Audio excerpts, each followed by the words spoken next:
Manchester United, Liverpool, Barcelona, Bayern Munich, Juventus, AC Milan.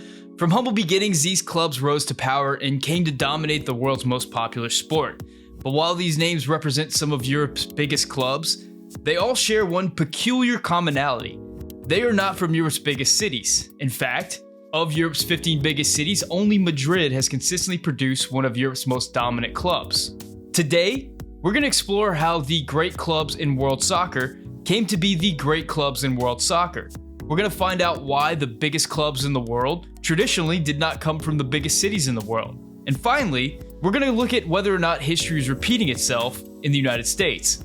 All that and more on this episode of the Yank Report. What's up? My name is Sam. This is the Yank Report, a show about all things American soccer. Today, we are taking a look at global soccer and how that might reflect on the future of American soccer. If you're into that, hit the subscribe button, hit the like button. If you want to support the channel, you can become a member. You can also ring the bell. I've never said to ring the bell, but there's like 1,000 people who have already chosen to ring the bell. So shout out to you guys for being early adopters there. I really appreciate that. Thank you. Speaking of supporting the channel, before we take a deep dive into the perfect soccer cities, let's hear a word from this week's sponsor. BetOnline remains your number one source for all your sports betting this season. Everything from NFL playoffs to pro and college basketball, UFC, MMA, and more. You always find the latest odds, team matchup info, player news, and game trends at BetOnline. With live betting options, free contests, and live scores for almost any sport or game imaginable. BetOnline is truly the fastest and easiest way to bet all your favorite leagues and events. Head to the website today or use your mobile device to join and receive your 50% welcome bonus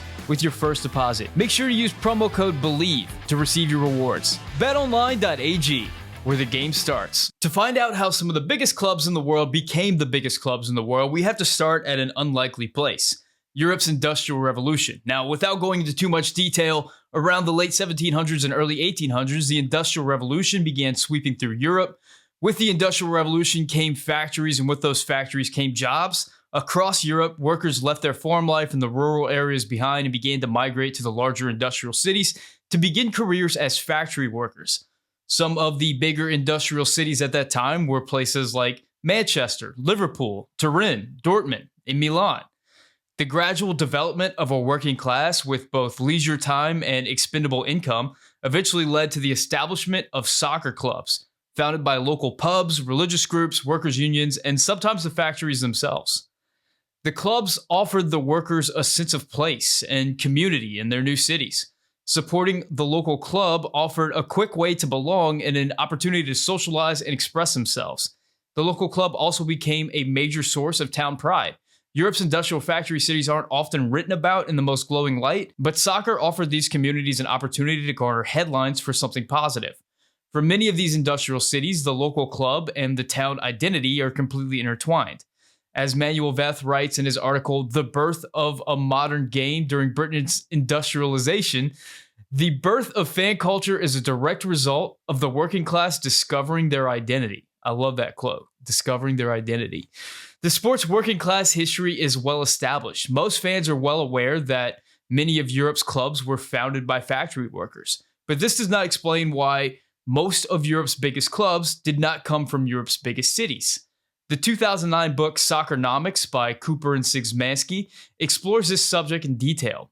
They say the provincial towns Nottingham, Glasgow, Dortmund, Birmingham, and Rotterdam have all won European Cups, while London, Paris, Rome, Berlin, Istanbul, and Moscow never had until Chelsea finally got one in 2012. They go on to say teams from 5 provincial British cities won the European Cup before London finally got one. Olympique Marseille won the cup in 1993, but Paris Saint-Germain never has.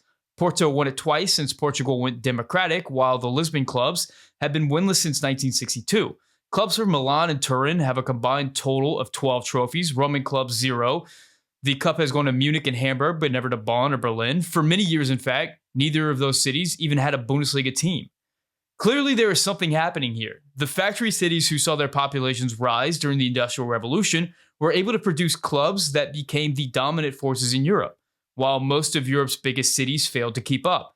The clear population and economic advantages shared by Europe's biggest cities had not manifested in sporting glory. There are many speculative answers as to why this is the case. The authors of Soccernomics offer up this theory. They say capitals simply have less to prove than provincial cities. They have bigger sources of pride than their soccer teams. Londoners don't go around singing songs about their city, and they don't believe that a prize for Arsenal or Chelsea would enhance London's status. Soccer matters even less in Paris, where it's possible to spend a lifetime without even knowing that soccer exists. London, Paris, and Moscow don't need to win the Champions League. It's a different type of city where a soccer club can mean everything, the provincial industrial town. The authors of Soccernomics offer some additional insights into the specifics of their theoretical recipe for the perfect soccer cities. Dominant clubs until now haven't been from the megacities of Moscow, London, Paris, or Istanbul, but from the urban areas with around 2 million to 5 million inhabitants: Milan, Manchester, Munich, Madrid, and Barcelona. These cities are big enough to produce the required fan base, yet provincial enough to generate a yearning for global recognition.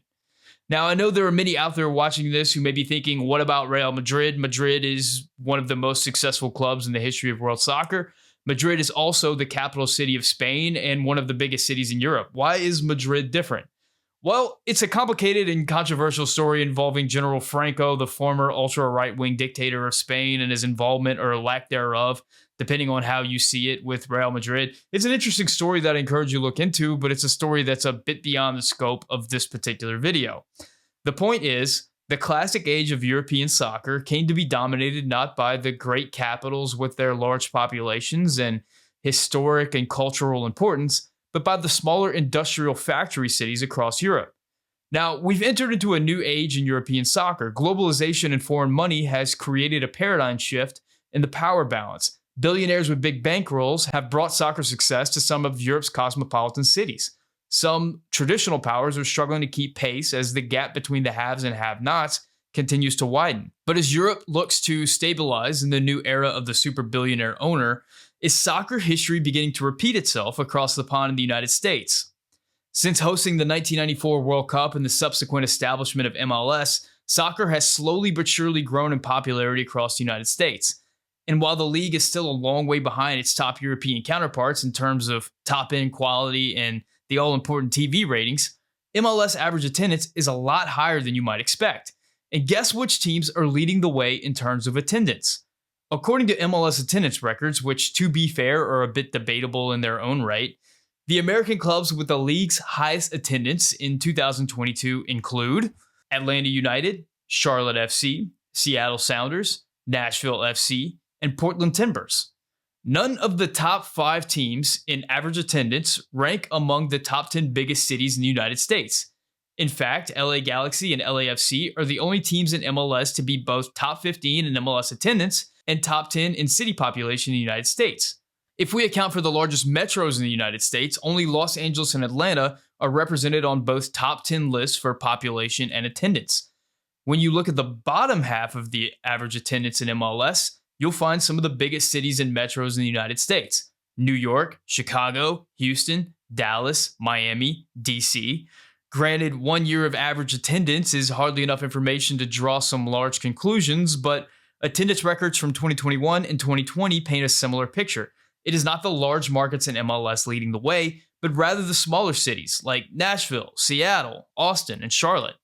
And while average attendance doesn't directly equate to passionate fan bases, there is more evidence that supports the attendance numbers. In 2021, the MLS Players Association conducted an anonymous poll asking players for the best stadium environment to play in. The players selected Atlanta and Austin. In 2022, the players selected Austin and LAFC. Finally, there are numerous subjective fan polls and fan base articles written that generally support the idea that clubs like Seattle, Portland, Atlanta, Austin, Nashville, and Charlotte are at least perceived to be among the best supported clubs in the league, while the bigger cities like New York, Chicago, Houston, Dallas, Miami, and DC tend to be ranked near the bottom. So what's happening here? Is there an industrial revolution in the United States? Of course not, but there certainly has been some population migration in the United States over the last few decades. Southern cities like Nashville, Atlanta, Austin, and Charlotte have exploded in population as college-educated young adults are leaving the rural areas behind to find higher-paying jobs in emerging industries. In the Pacific Northwest, cities like Portland and Seattle saw steady growth in the 90s and early 2000s as a result of the booming tech industry and counterculture lifestyles available in those progressive cities. And just like the farmers who migrated to the industrial cities 100 years ago during the European Industrial Revolution, the people moving to these emerging American cities likewise are in search of a sense of place and belonging, a way to connect with their new city, a source of pride in their community. For many, a quick way to show pride in your new city is by wearing an Atlanta United t-shirt or by throwing an Austin FC bumper sticker on the car. For many newcomers to these cities, the MLS clubs offer a clean slate. There's no intimidating barrier to entry with well-established hierarchies and traditions. The clubs are brand new, and that gives the fans an opportunity to plant their roots in their new city and grow along with the club. Just like Manuel Veth said of the fans in the early days of European soccer, the birth of fan culture is a direct result of the working class discovering their identity. Now, let's explore some counter-arguments because there are many. I'll admit that comparing the growth of soccer clubs from the Industrial Revolution to the growth of soccer during the last 25 years of MLS is a bit of a stretch. We're also comparing successful clubs in Europe based on European League titles to popularity of MLS clubs based on 3 years of attendance records. These are not fair comparisons. However, it should be said that the parity of MLS and the newness of many of the MLS clubs make direct comparisons pretty much useless. MLS is still a brand new league on the world stage. Many of the teams at the top of the attendance rankings are less than 5 years old. You could argue that these new clubs are benefiting from the novelty of being new. And once the newness wears off, we could see some drop in attendance. That's fair. It's also true that the clubs at the top of MLS average attendance have much higher seating capacity than some of the other clubs. That's fair, though the big market teams are averaging attendance well below their stadium's maximum capacity. We must also admit that some of the big market teams have just flat out not been very good recently. Poor performance tends to correlate with poor attendance. That can be said of some, but not all of the big market teams of the last 5 seasons in MLS. And it must be said that the Los Angeles teams seem to be bucking the trends. Los Angeles is the second biggest city in the US, and both LAFC and LA Galaxy consistently rank in the top half of average league attendance, with LAFC ranking as one of the best atmospheres in the league. And to be fair, many of the large market teams actually play their games in suburbs as opposed to the city itself. But in a way, that's part of the discussion. When NYCFC was founded in 2015, it was founded under the pretense that City Football Group had the money and political connections to get a soccer-specific stadium built within the New York City limits. Several years and several broken deals later, it seems like NYCFC may finally be getting their stadium, with a 25,000-seat stadium set to be built in Queens, with a target date of 2027. Likewise, when David Beckham set out to build a new stadium in downtown Miami for his new MLS franchise, it was thought that with Beckham's name and the ownership group's money behind him, getting a deal done would be relatively straightforward. Making the deal proved to be anything but straightforward. Since 2014, Becks and his ownership group have pitched several different iterations of stadium projects, only to be rejected for one reason or another. It seems like the group may finally be able to move forward with Miami Freedom Park, but until then, the team is playing their home games in Fort Lauderdale. On the flip side, over the last few years, we've seen some of the smaller market cities roll out the red carpet to MLS in the attempt to attract a franchise. Despite the skyrocketing costs of expansion fees, ownership groups are still lining up, and while some of the local governments and some of the biggest cities in the US seem to be resistant to granting the permits for stadium projects within city limits, newer MLS franchises like Austin, Cincinnati, Nashville, and St. Louis have constructed incredible stadiums and facilities that rank among the best in the world. Maybe the great American cities like New York, Houston, Dallas, and Chicago don't need MLS, but maybe Austin does. Maybe Seattle does. Maybe Portland, Atlanta, Charlotte, and Nashville see their soccer clubs as a way to announce to the country that they have arrived as emerging cities in the US. It is still way too early to start crowning any American markets as perfect soccer cities.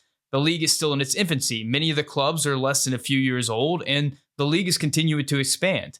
Though I do think there is something to the research of Cooper and Szymanski.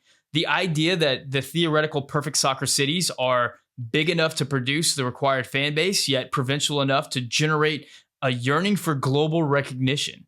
I think there's something to the words of Manuel Veth when he says, the birth of fan culture is a direct result of the working class discovering their identity. Because whenever I watch games broadcast from some of the smaller MLS markets, I feel that fan base yearning for global recognition. I can feel those communities discovering their identity and trying to express it through their supporters groups. And that's just not something I can say for teams from some of the mega cities. So while it would be nice for some of the bigger markets in MLS to regularly show the kind of attendance, passion, and support that we regularly see from some of the smaller market teams in the league. Maybe just as we've seen in Europe, that's just not the way it goes. Maybe bigger is not always better.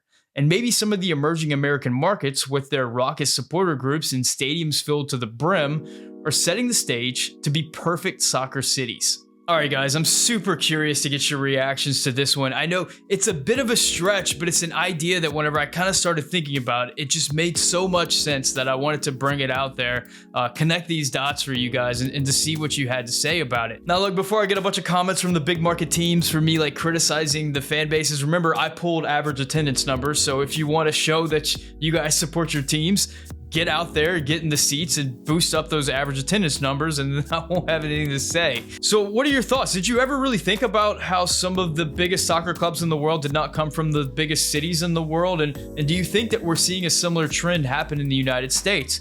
I'd love to get your thoughts on it. Let me know in the comment section. If you'd like the Yank Report in podcast form, you can find the Yank Report podcast anywhere. You can find me on Twitter. You can find me on Instagram if you search hard enough. If you found this video interesting at all, make sure you hit the subscribe button, hit the like button, help me out. If you really want to support the channel, you can do so directly by becoming a member. The members really help keep this content thing going. Shout out to my tier 2 members, Manuel Oliveras, Matthew Doyle, Matthew Hanna, Michael Baker, Dan McVeigh, Mike Irish, Aaron M, and 427 Motorsport LLC. Guys, thank you so much for watching. My name is Sam, and this is the Yank Report brought to you by Bet Online.